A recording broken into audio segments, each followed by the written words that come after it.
Cette vidéo est pour toutes les personnes qui sont insatisfaites de leur situation actuelle et qui souhaitent prendre leur vie en main. Je vous présente aujourd'hui un livre incontournable qui a été traduit en 40 langues et a inspiré des millions de personnes à travers le monde. C'est un livre qui se trouve dans toutes les bibliothèques de tous les dirigeants, chefs d'État et personnes à succès. 25 millions d'exemplaires vendus à travers le monde.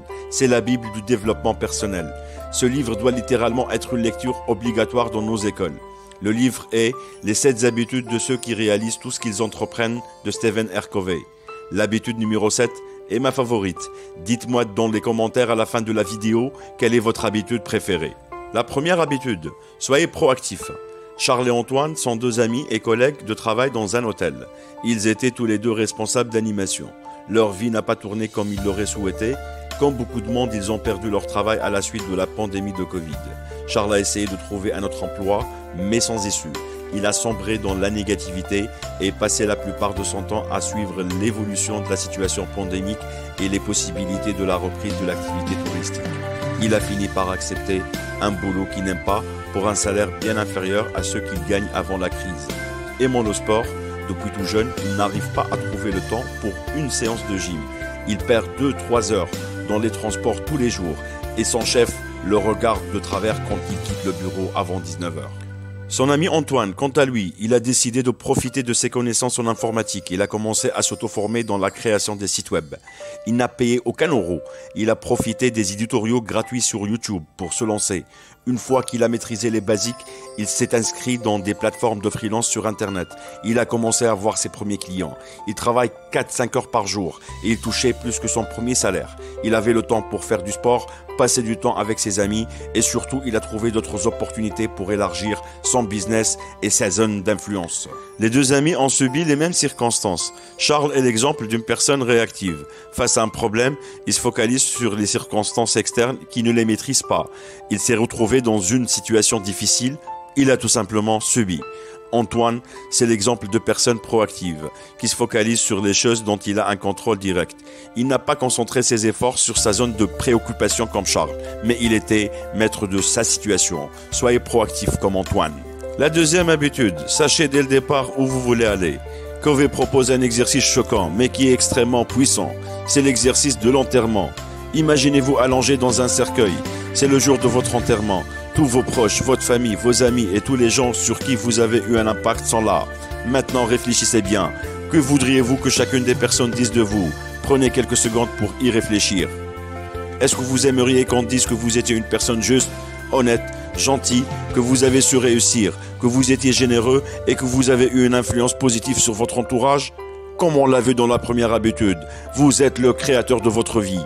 Vous réalisez peut-être maintenant que vous avez relégué votre vie aux circonstances et aux excuses et que vous avez passé la majorité de votre vie à jouer le rôle de la victime.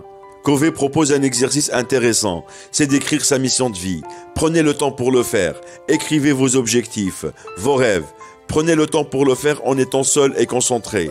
C'est important d'écrire sa mission de vie parce que vous n'allez pas le faire pour satisfaire les autres, mais pour votre propre satisfaction. C'est un exercice extrêmement puissant, car vous allez le faire avec vos convictions les plus profondes. Ça vous donne une confiance en vous incroyable. Maintenant que vous êtes proactif et que vous savez où aller, la 3e habitude consiste à donner la priorité aux priorités. Stephen R. Covey répartit les priorités sur 4. Les activités importantes et urgentes, c'est les crises et les problèmes pressants. Les activités importantes et non urgentes, la prévention, la planification, l'approfondissement des relations sociales et des connaissances. Les activités non importantes et urgentes, un téléphone qui sonne par exemple. Les activités non importantes et non urgentes, les activités futiles, comme scroller sur le fil d'actualité Facebook. Les personnes à succès se focalisent sur les activités importantes et non urgentes. Ils font du sport, ils lisent des livres, passent du temps avec leur famille, apprennent de nouvelles compétences et travaillent sur leur objectif professionnel. Cela leur permet de limiter les situations de crise et éviter au maximum les problèmes pressants, comme les divorces, les deadlines au travail, etc. Pour résumer, focalisez-vous sur votre vision et votre mission. Les choses qui importent le plus ne doivent pas être à la merci des choses qui importent le moins. Avec ces 3 habitudes, vous forgez un caractère et une éthique irréprochables. Vous avez obtenu votre victoire privée et maintenant vous allez pouvoir conquérir votre victoire publique grâce aux 3 habitudes qui suivent et qui vous apprennent comment avoir de l'influence dans votre société. Pour la victoire publique, Stephen R. Covey commence par la 4e habitude qui est penser gagnant-gagnant. Ceux qui ont réussi ont compris que les meilleurs deals dans le business et dans la vie sont ceux qui bénéficient à toutes les parties, pas seulement à eux-mêmes. C'est un code de conduite à intégrer dans notre caractère. Il faut casser le paradigme. Pour gagner, il faut qu'il y ait un perdant de l'autre côté, ou bien rentrer dans des aspects de compétition inutiles ou des comparaisons avec les autres. Le gagnant-gagnant permet de trouver un équilibre social et économique parfait. La 5e habitude à apprendre, c'est chercher d'abord à comprendre, puis à être compris. La communication est fondamentale pour réaliser la victoire publique et pour avoir de l'influence sur notre entourage. Naturellement, on écoute pour répondre et non pas pour comprendre. On nous a appris à lire et à écrire, mais on nous a jamais appris à écouter.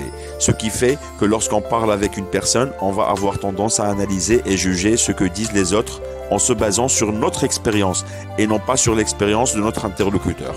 Les personnes à succès ont compris l'importance de cette habitude et c'est pour cela qu'ils arrivent à influencer positivement les autres et ce, pour trouver des solutions. La 6e habitude qui va vous permettre d'atteindre votre victoire publique, c'est de profiter de la synergie.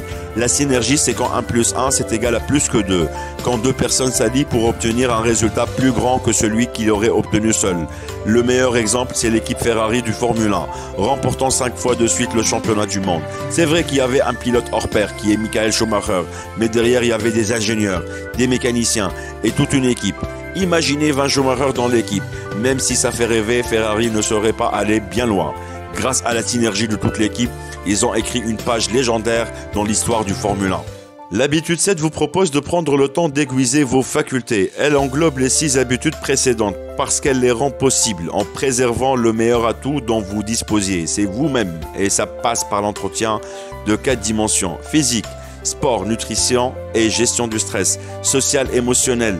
Service, empathie, synergie et relations amoureuses, mentale, lecture, visualisation, écriture et apprentissage, spirituel, prière, méditation, valeurs et principes.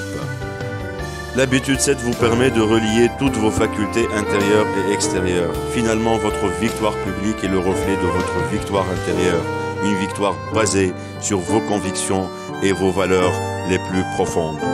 Derrière ce résumé se cache le meilleur livre du développement personnel. Et avec cette vidéo, on a seulement gratté la surface. Assurez-vous d'en acheter une copie. J'aimerais avoir vos retours sur la vidéo.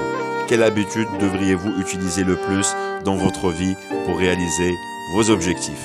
Et comme d'habitude, pensez à liker, commenter et à vous abonner à la chaîne. Et à la prochaine publication.